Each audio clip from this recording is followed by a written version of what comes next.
Welcome to the Cardiac EMA Learner Series, a unique video tutorial program under the aegis of Indian Association of Cardiac Imaging.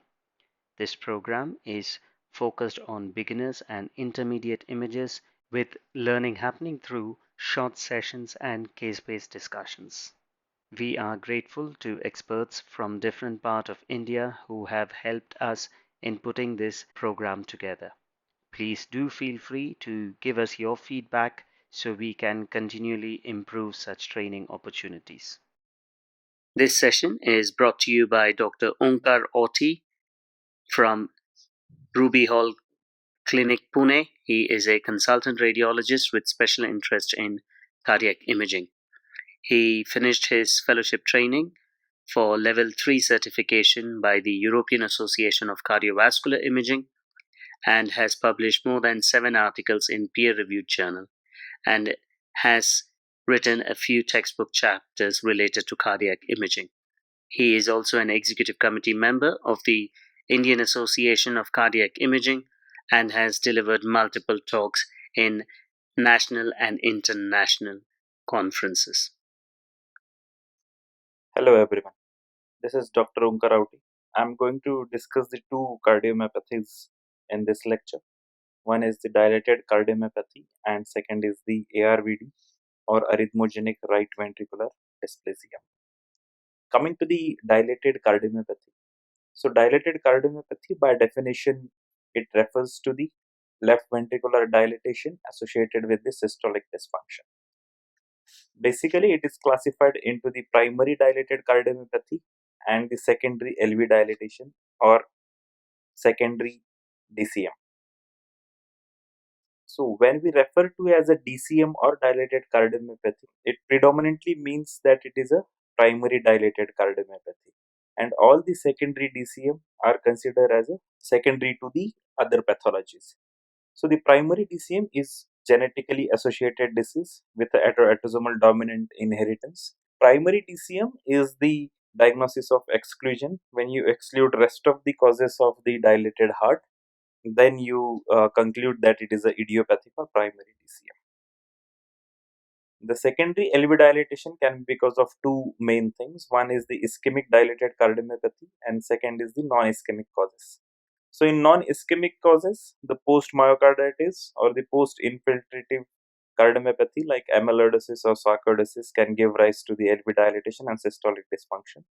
The rest of the causes are drug-induced dilated cardiomyopathy, peripartum cardiomyopathy, alcohol abuse cardiomyopathy, and secondary to the valvular heart diseases. In valvular heart diseases, mainly the regurgitation patterns, the mitral regurgitation will give rise to the dilated LV. So, what we assess on cardiac MR in DCM, we assess in the cine images, we assess for the wall motion abnormality, and we assess for the functional assessment of LV as well as RV.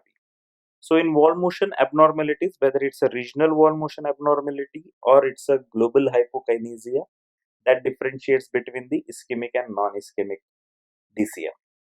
Whereas the functional assessment of LV and RV are the prime importance in the cases of DCM, as it is as these functional assessment also provide the risk stratification in the prognosis of DCM.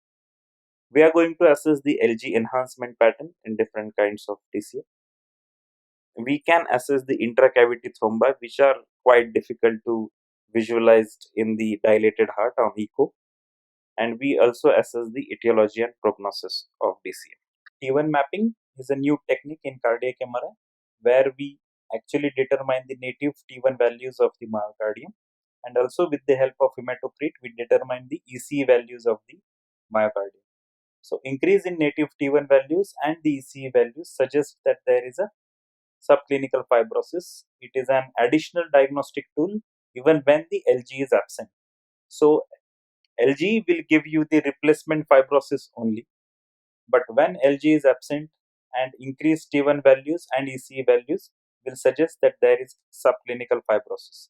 It is also used to differentiate between the pathological and physiological dilatation of LV. The details of the T1 mapping has been covered in the other lecture in the CMR Learner series. Let's see one case first.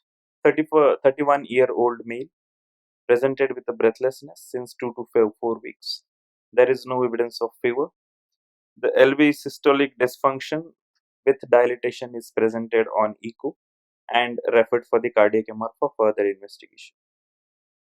As we can see, this is a 4-chamber view, this is a 2-chamber view, and the short axis views at the basal, mid, and the apical cavity. If you see the contraction of the LV, so it is decreased. You can see the anterior as well as the inferior septal and lateral wall all have the decreased contractility. So this is called as the global hypokinesia. If you see the LV, it is dilated. So there is a dilatation of LV and there is a global hypokinesia. So definitely we are dealing with the dilated cardiomyopathy picture. Delayed enhancement images, you can see the jet black myocardium. And this it's almost a normal study except for the subtle mid-septal fibrosis. You can see this subtle mid-septal increase intensity signal in the septum. So that represents the fibrosis. So this is a non-ischemic dilated cardiomyopathy. Coming back to the LG patterns, what we differentiate, if we get the subendocardial or the transmural infarction, then it becomes a ischemic dilated cardiomyopathy. So you can see here, this is a subendocardial infarction. So this is because this is involving the inferior wall. So most likely the RCA territory in right dominant circulation. If we get the mid myocardial or the epicardial enhancement, you can see here, this is the epicardial enhancement, then it becomes a non-ischemic cardiomyopathy. You can see this is the diffuse subendocardial enhancement. Again, this is a non-ischemic cardiomyopathy. So this is very classical for the amyloidosis. So these are two examples of the infiltrative cardiomyopathies. In post myocarditis also we get the multiple patchy cardial or mid myocardial enhancements. The third pattern where we get the no enhancement or subtle mid septal enhancement. This subtle mid septal enhancement we have seen the previous case. The incidence of this enhancement is around 28% of the DCM cases will show this mid septal enhancement. So if there is a no enhancement, the causes can be, it can be a idiopathic dilated cardiomyopathy, it can be drug induced, it can be related to the peripartum, it can be related to the valvular heart disease or the alcohol abuse. Okay, we are going to see the next case. 50-year-old female presented with breathlessness, no fever or palpitation, normal coronaries on the cath angiography. On echocardiography, there is a dilated LV and associated with systolic dysfunction. You can see the LV is dilated. You can see that there is a global hypokinesia of the LV. All walls of the LV are contracting less. You can also see the RV is also dilated and it is hypokinetic. There is mild TR and MR as well. These are the star images. These images are basically we look for the active myocardial edema. So you can see there are increased signal intensities in the septum at inferior RV insertion point. Here are some increased signal intensities in the septum and also in the anterolateral wall. On the delayed enhancement images, you can see there is an enhancement in the epicardial region. Here also on the anterolateral wall, epicardial region of the inferior wall, epicardial region of the inferior wall, also some mid myocardial extension. So this becomes a non-ischemic pattern, and also there are increased signal intensities on star. So this is myocarditis but secondary to the granulomatous disease. So either TB or sarcoid. So this patient was followed further. The Mantoux test was negative. ACE levels in the serum were elevated, and the patient was diagnosed as a sarcoidosis, and she started on the corticosteroids. So after 4 months, we have repeated the scanning, see a cardiac MR in this patient. So previously there was a LVEF of 16% and RVF of 19%. So RVF was also failing. So on the follow-ups con, LVEF increased to the 37% and RVEF increased to the 45%. So there is a definite improvement in the ejection fraction. So you can see the fibrosis almost similar to the previous scan, as fibrosis represents the permanent damage to the myocardium. So this will not change, but definitely there is improvement in the ejection fraction due to the corticosteroid therapy. So it is a case of cardiac sarcoidosis which is improved on treatment. So basically we have seen two different cases. One case with the idiopathic dilated cardiomyopathy with subtle mid-septal enhancement, and second with the non-ischemic dilated cardiomyopathy but with the infiltrative or proven sarcoidosis. So the sarcoidosis is a treatable condition where the ejection fraction can be improved, but whereas in idiopathic dilated cardiomyopathy, the prognosis is poor. Okay, so again on the MRI imaging, what we can deliver is we can definitely differentiate between the ischemic dilated cardiomyopathy and the non-ischemic causes. So in the non-ischemic causes, definitely we are going to differentiate between the amyloid, sarcoid like infiltrative cardiomyopathy and also the post-myocarditis cardiomyopathy. So I want to concentrate on the no enhancement pattern. If there is a no enhancement with the LV dilatation and the systolic dysfunction, there is a long list in front of us, like idiopathic dilated cardiomyopathy, alcohol abuse, drug induced, secondary to the valvular heart diseases. So rest of the all these causes can be ruled out on the clinical history. So whenever you get the dilated cardiomyopathy picture with the LV dilatation and the decreased ejection fraction, you should not label it directly as a idiopathic cardiomyopathy, but you can label it as a non-ischemic dilated cardiomyopathy with no obvious cause found. And if the rest of the causes are not there in that particular patient, then it can be labeled as idiopathic dilated cardiomyopathy. So what are the prognostic criteria for the dilated cardiomyopathy? If you are following the patient of a DCM and there is a progressive decrease in ejection fraction of LV, then it is a poor prognostic factor. If there is associated RV dilatation and the systolic dysfunction as well of the RV, then again the prognosis in those patients will be poor.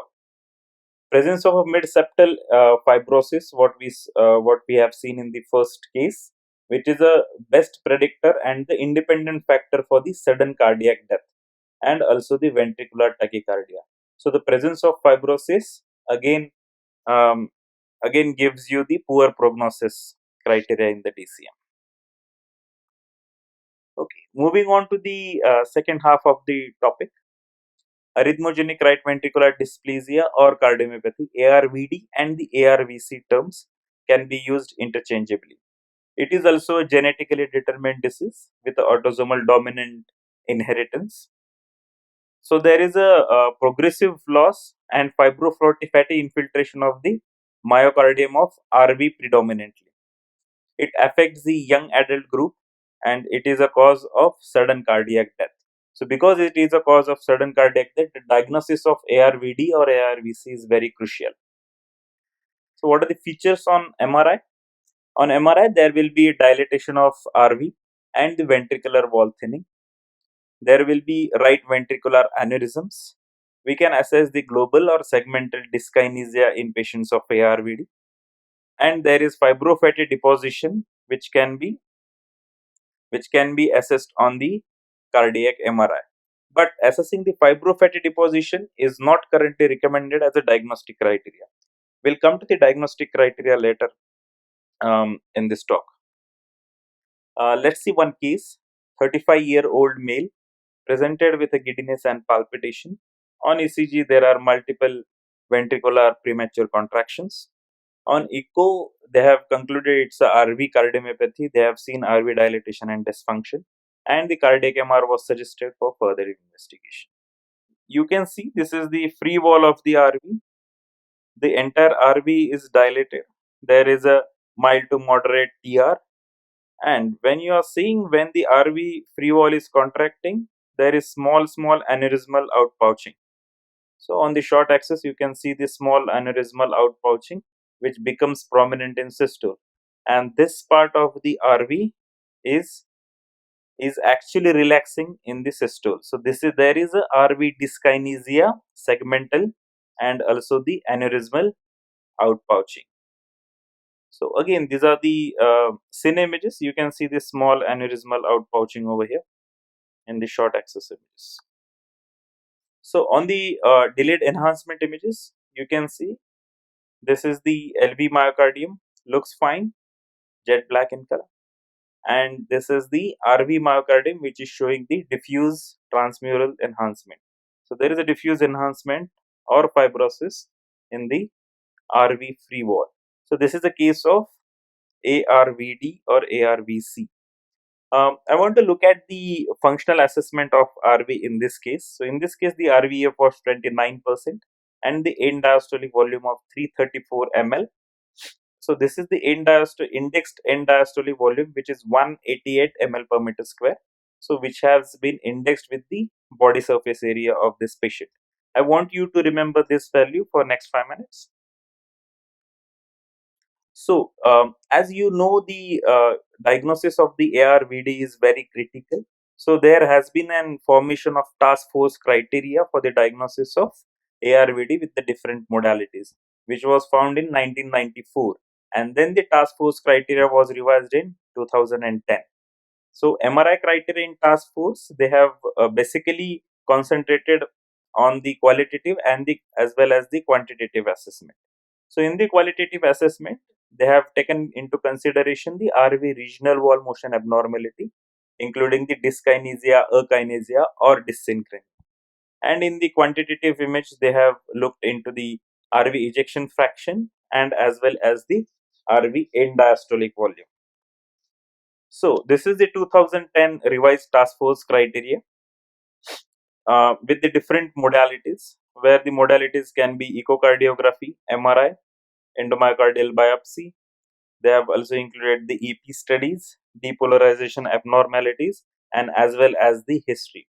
So, to consider the diagnosis or to for the definitive diagnosis of the ARVD, um, there should be presence of two major or one major plus two minor criteria according to the revised task force criteria 2010. So, here MR can give only one major criteria or one minor criteria in the entire study. So, what are these criteria? The major criteria include regional wall motion abnormality. So, regional wall motion abnormality of the RV has to be there. It should be present in the form of dyskinesia or akinesia or dyssynchrony. And any one of the following where there is increased in the index RV-EDV.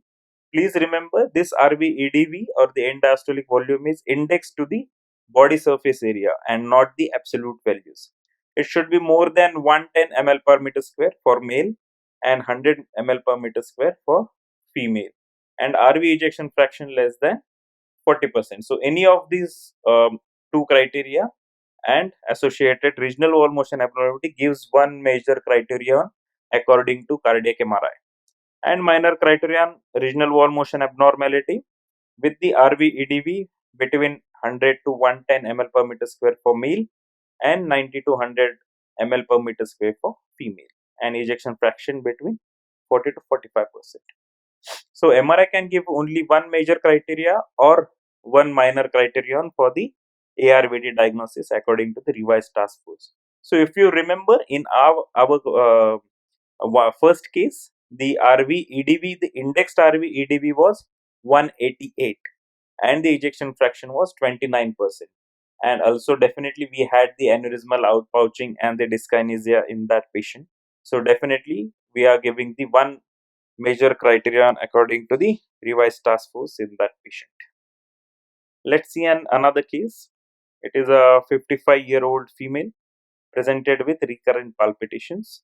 On echo, there is a dilated RV and cardiac MR was suggested. So, you can see the RV is mildly dilated. So, if you concentrate on the RV free wall, particularly this shows the segmental dyskinesis. Okay. So there is a segmental dyskinesis, no obvious aneurysmal outpouching. If you are seeing some outpouching at this level, you can see this is the moderator band and this is the septum. So some outpouching at the attachment of moderator band is normal. So in this case, we are seeing a dyskinesia segmental in the RV free wall. On the post contrast image, you can see this diffuse enhancement of the RV free wall. And also in short axis image, you can see there is an epicardial and also the mid myocardial enhancement of the LV anterior wall extending into the septum as well as the lateral wall. So there is enhancement of the RV and as well as LV in the epicardial fashion. So it is a case of ARVD associated with LV involvement. It can be also referred as the ALVD, arrhythmogenic left ventricular dyskinesis. And remember, the enhancement of the RV is not the essential criteria in the revised task force 2010. Cardiac MR are the gold standard for the LV and the RV functional assessment. The LV and RV functional assessment are the key imaging factors or the key diagnostic factors in the DCM as well as in the ARVD. Cardiac MRI is the prime investigation determining causes or etiology in the DCM. Also, cardiac MR is also helpful in the risk stratification and prognostication in cases of DCM. In ARVD, there is a revised task force criteria, and cardiac MR can give one major criterion or one minor criterion. LV also can be involved in ARVD, which is also called as the ALVD. Thank you so much for your patient listening.